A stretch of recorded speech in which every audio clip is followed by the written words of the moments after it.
Ngā mihi nunui ki a koutou katoa, tēnā koutou, kia ora mai tātou katoa. I'm a teacher, so I don't have as pretty as slides as you do, I'm afraid.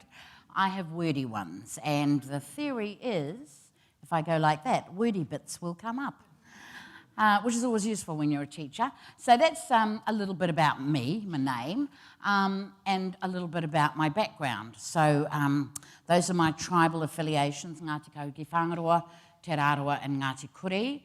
How many of you here are familiar with a place called Ahipara? Awesome, that's where I was born. I'm from the tribes north of Ngāpuhi. In fact, not one of my ancestors in 1,000 years ever went south of Mangamuka for a missus. It's a miracle I haven't got 3 eyes, quite frankly. Da-da-ding-ding-ding. But my parents escaped the excruciating poverty of the north in the 1950s and came to live in the city, where I moved from Kaitaia to New Lynn. Anybody who knows New Lynn and Kaitaia will know that was not a move upwards. My mother was just grateful we had electricity. So in 1960, I came to the big bright lights of Auckland City at the age of 6. So if you do some rough calculations, you can see I'm old like the crypt now. And like a lot of young Māori who came to the city in the 1960s, who did not really know city living, who did not fit in particularly well, I experienced what I can now say retrospectively were speed bumps.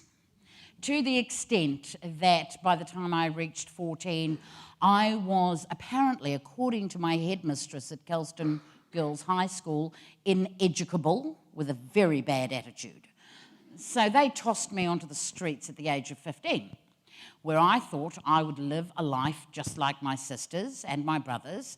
I would be pregnant at 17. I would be a grandmother at 36.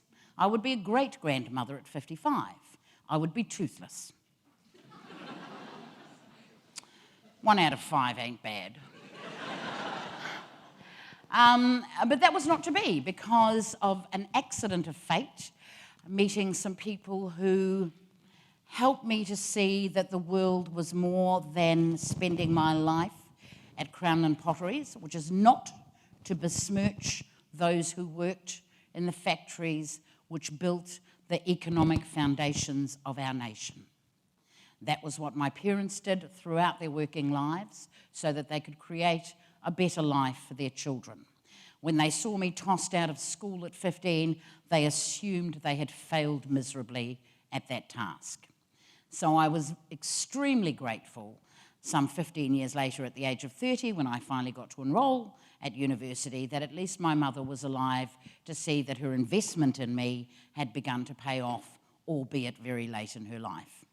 It took me 15 years to become the person who went to university. Lots of you will go straight from high school to university, and that is right and proper. I'm a very, very slow learner.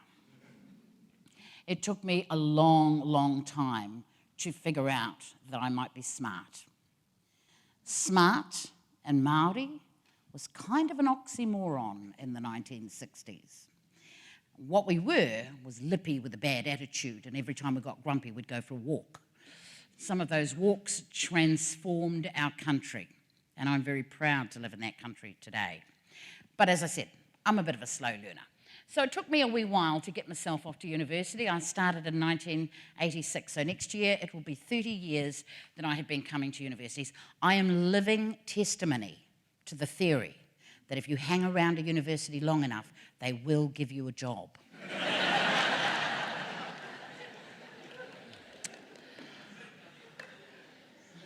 So I started my first degree in 1986.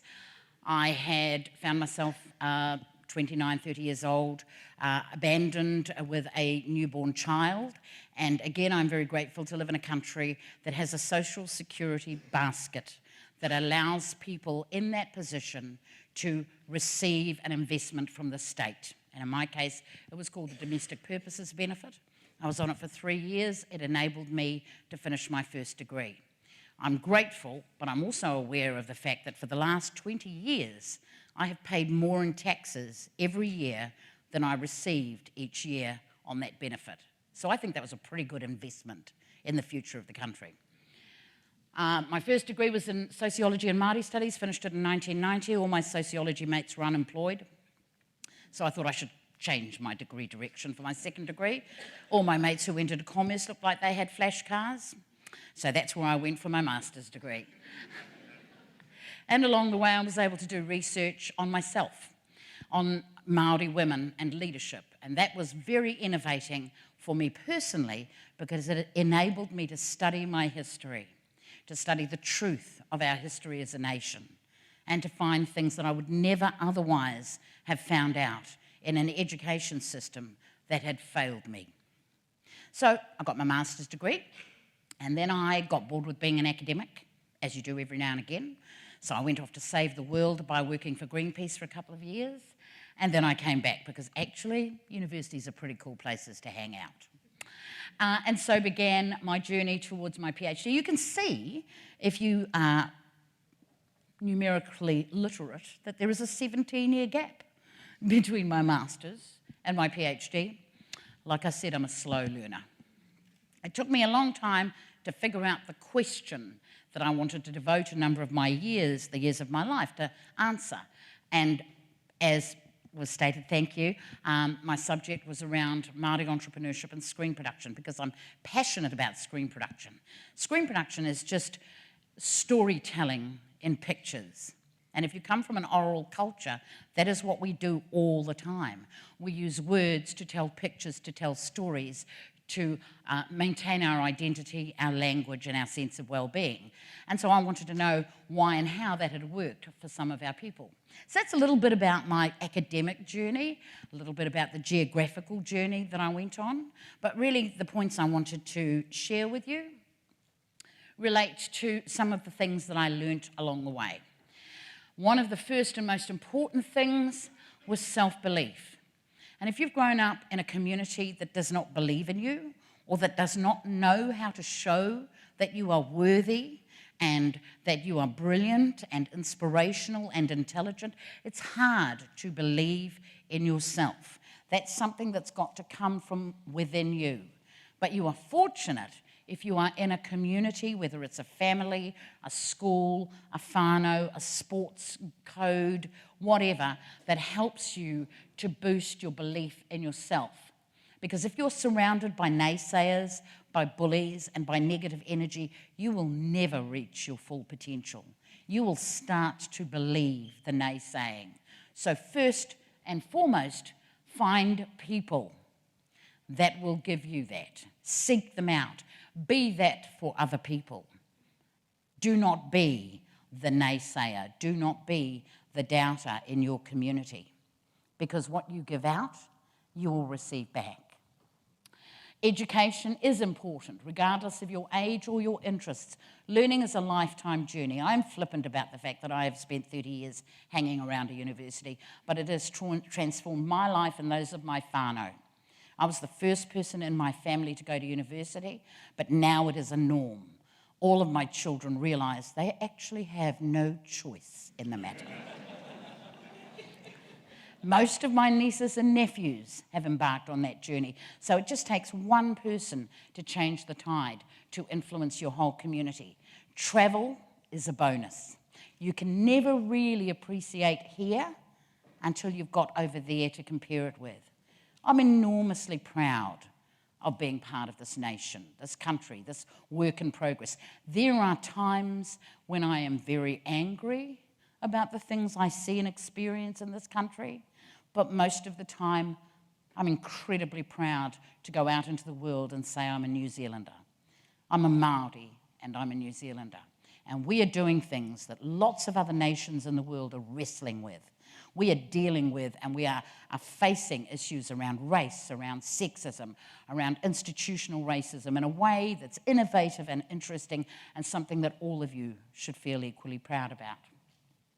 And managing yourself is the best practice for managing others. I look around the room, there's a couple of people in here who've been students of mine in the past. I'm not looking at anybody. But, you know, managing yourself, turning up to the lectures, handing your assignments in, being there early for your exams, all of those things are self-discipline skills that you will take with you into whatever your chosen career pathway may be. So make yourself your first management activity. After that, managing your companies will be easy, I promise you. Managing yourself is the toughie. Getting yourself up, motivating yourself, making yourself believe that you can do it. That's the hard task. And once you've mastered that, taking over the world, as Cam said, is a doddle. That's really all I wanted to share with you today. I hope you have a wonderful time. I'd like to thank Kia for inviting me. I wasn't even sure. I mean, you know, who wants to listen to little old ladies? That's just creepy. You're millennials. I'm very fortunate to be the mother of a millennial. She translates technology for me. She's 19.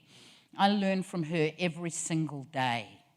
She has embraced the future in a way that I was incapable of. And so she is my inspiration. She is a child of the new millennium, as are all of you young folk here. And you will work towards helping each other in a far more powerful way than us boring old farts will ever be able to do. I look to you to transform the future, and I'm really, really sorry about the present.